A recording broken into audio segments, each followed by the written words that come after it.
Hi all, അസ്സലാമു അലൈക്കും. Welcome back to Silnas kitchen. ഇന്നത്തെ റെസിപ്പി നല്ലൊരു വെറൈറ്റി ടേസ്റ്റി ആയിട്ടുള്ള അടിപൊളി ഈവനിങ് സ്നാക്സിൻ്റെ റെസിപ്പിയാണ്. നേന്ത്രപ്പഴവും സേമിയയും വെച്ചിട്ട് തയ്യാറാക്കിയെടുത്തിട്ടുള്ള ഒരു കിടിലൻ ഐറ്റമാണ്. എല്ലാവർക്കും ഇഷ്ടമാവും, എത്ര കഴിച്ചാലും മതി വരില്ല. ഇതെങ്ങനെയാണ് തയ്യാറാക്കുന്നതെന്ന് അറിയാനായിട്ട് വീഡിയോ സ്കിപ്പ് ചെയ്യാതെ മുഴുവനായിട്ടൊന്ന് കണ്ടു നോക്കണേ. റെസിപ്പിയിലോട്ട് കടക്കുന്നതിന് മുമ്പായി സിൽനാസ് കിച്ചൺ ചാനൽ ആദ്യമായിട്ട് കാണുന്നവരാണെങ്കിൽ പ്ലീസ് ഒന്ന് സബ്സ്ക്രൈബ് ചെയ്തേക്കണേ. ഒപ്പം തന്നെ ഈ വീഡിയോസ് നിങ്ങൾക്ക് ഇഷ്ടപ്പെടുകയാണെങ്കിൽ ഒരു ലൈക്ക് ചെയ്ത് ഷെയർ ചെയ്ത് സപ്പോർട്ട് ചെയ്യാനും മറക്കരുത്. ഇനി നമുക്ക് ഇതെങ്ങനെയാണ് തയ്യാറാക്കുന്നതെന്ന് നോക്കാം. ഇത് തയ്യാറാക്കാനായിട്ട് ആദ്യം തന്നെ ഒരു മിക്സിയുടെ ജാർ എടുത്തിട്ടുണ്ട്. ഇതിലേക്ക് പഴുത്ത 2 നേന്ത്രപ്പഴം കട്ട് ചെയ്തിട്ട് ഇട്ട് കൊടുക്കുന്നുണ്ട്. ഇനി ഇതിലേക്ക് നല്ലൊരു മണത്തിന് വേണ്ടി ഒരു നുള്ള് ഏലക്കാപ്പൊടി ഇട്ട് കൊടുക്കാം. പിന്നെ വേണ്ടത് ശർക്കര ഉരുക്കിയതാണ്. ഞാനിവിടെ 200 ഗ്രാം ശർക്കരയാണ് ഉരുക്കിയെടുത്ത് ഇതിലേക്ക് ഒഴിച്ചു കൊടുക്കുന്നത്.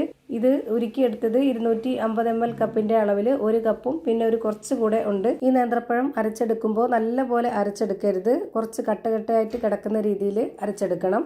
അതിനാണ് ഈ ഒരു ശർക്കര ഉരുക്കിയത് മുഴുവനായിട്ടും ഒഴിച്ചു കൊടുത്തിട്ടുള്ളത്. ഇനി നല്ലപോലെ അരച്ചെടുക്കാനാണെന്നുണ്ടെങ്കിൽ കുറച്ച് ഒഴിച്ചു കൊടുത്തിട്ട് അരച്ചെടുത്താൽ മതി. ഞാനിപ്പോൾ ഇവിടെ അത്യാവശ്യം നല്ല പഴുത്ത പഴമാണ് എടുത്തിട്ടുള്ളത്. ഒരുപാട് അങ്ങ് പഴുത്ത് കറുത്തു പോയ പഴമല്ല. ഇപ്പോൾ ഇത് അരച്ചെടുത്ത് ഒരു പാത്രത്തിലേക്ക് ഒഴിച്ചു കൊടുത്തിട്ടുണ്ട്. ഇത് കാണുമ്പോൾ നിങ്ങൾക്ക് മനസ്സിലായിട്ടുണ്ടാവും, ഇതുപോലെയാണ് അരഞ്ഞു കിട്ടേണ്ടത്. ഇനി ഇതിലേക്ക് മധുരത്തിനെ ബാലൻസ് ചെയ്യാനായിട്ടുള്ള ഒരു നുള്ള് ഉപ്പിട്ട് കൊടുക്കുന്നുണ്ട്. എന്നിട്ട് ഇതൊന്ന് നന്നായിട്ട് ഇളക്കി കൊടുക്കാം. ഇനി അടുത്തതായിട്ട് ഇതിലേക്ക് ഇട്ട് കൊടുക്കുന്നത് തേങ്ങ ചിരകിയതാണ്. 1/2 കപ്പ് അളവിൽ ഇട്ട് കൊടുക്കുന്നുണ്ട്. എന്നിട്ട് ഇത് വീണ്ടും ഇളക്കി കൊടുക്കാം.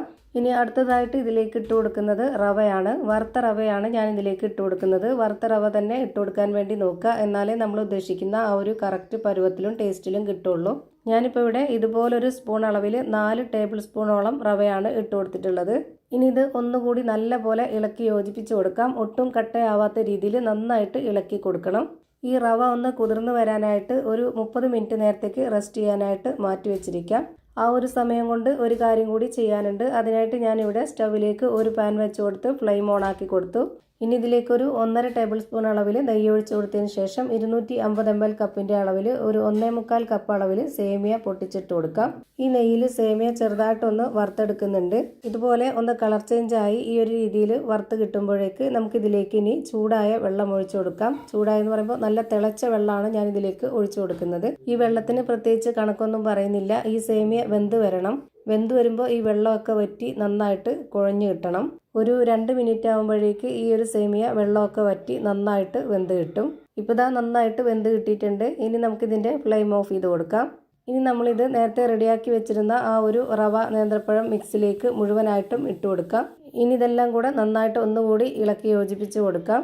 ഈ ഒരു സേമിയയും കൂടെ വെച്ചിട്ട് നമുക്കൊരു 10 മിനിറ്റ് നേരത്തേക്ക് റെസ്റ്റ് ചെയ്യാനായിട്ട് വെച്ചിരിക്കണം. എന്നാലാണ് ഒന്നുകൂടി കുഴമ്പ് രൂപത്തിലായി കിട്ടുന്നത്.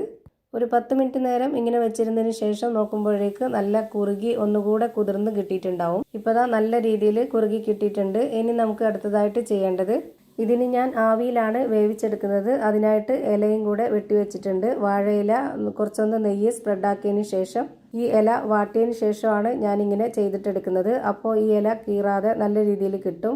ഈ വാഴയിലയുടെ ആ ഒരു മണവും ആ ഒരു ടേസ്റ്റും ഒക്കെ ആകുമ്പോൾ ഇതുപോലെ ആവിയിലൊക്കെ വേവിച്ചെടുക്കുമ്പോൾ ഒരു പ്രത്യേക ടേസ്റ്റാണ്. അതിനു വേണ്ടിയാണ് ഇങ്ങനെ ചെയ്യുന്നത്. ഇങ്ങനെ തന്നെ ചെയ്തെടുക്കണമെന്ന് ഒരു നിർബന്ധമില്ല. വാഴയില കിട്ടാത്തവരും അതുപോലെ തന്നെ വാഴയിലയിൽ ചെയ്തെടുക്കാൻ താല്പര്യമില്ലാത്തവർക്കും നമ്മുടെ സാധാരണ ചോറ് കഴിക്കുന്ന പാത്രത്തിലോ അല്ലാന്നുണ്ടെങ്കിൽ ഒരു കറി ബൗളിലോ അതുമല്ലാന്നുണ്ടെങ്കിൽ ഏതെങ്കിലും കേക്കിൻ്റെ മൗൾഡിലോ കുറച്ച് നെയ്യൊന്ന് സ്പ്രെഡാക്കിയതിന് ശേഷം അതിലേക്ക് മുഴുവനായിട്ടും ഒഴിച്ചു കൊടുത്തിട്ട് ഒരു ഇഡ്ഡലി ചെമ്പിൽ വെച്ച് കൊടുത്ത് ആവിയിൽ വേവിച്ചെടുക്കാവുന്നതാണ്. ഞാനിവിടെ കാണാനൊരു ഭംഗിക്കും കഴിക്കാനൊരു പ്രത്യേക ടേസ്റ്റിനൊക്കെ വേണ്ടിയാണ് ഈ ഒരു വാഴയിലയിൽ ചെയ്തെടുക്കുന്നത്. ഒരെണ്ണം ഞാനിപ്പോൾ ഇവിടെ ഈ ഒരു ഷേപ്പിലാക്കി മാറ്റി വെച്ചിട്ടുണ്ട്. ഇതേപോലെയാണ് ഞാൻ എല്ലാം ചെയ്തിട്ടെടുക്കുന്നത്. എല്ലാ ഇലയും ഇതുപോലെ തീയിലൊന്ന് വാട്ടിയെടുത്തിട്ടുണ്ട്. ഇങ്ങനെ ആകുമ്പോൾ പൊട്ടിപ്പോവാതെ നല്ല രീതിയിൽ നമുക്ക് ഇതുപോലെ മടക്കിയെടുക്കാൻ പറ്റും. ഞാനിപ്പോൾ ഇവിടെ ഇതുപോലെ സിമ്പിളായിട്ടുള്ള ഒരു ഷേപ്പിലാണ് റെഡിയാക്കി എടുത്തിട്ടുള്ളത്. ഇതേപോലെ തന്നെ എല്ലാം മാറ്റി വെച്ചിട്ടുണ്ട്. ഇനി ഞാനിവിടെ വേവിച്ചെടുക്കാനായിട്ട് സ്റ്റവിലേക്ക് ഒരു പാൻ വെച്ച് കൊടുത്ത് വെള്ളം ഒഴിച്ചു കൊടുത്തിട്ടുണ്ട്.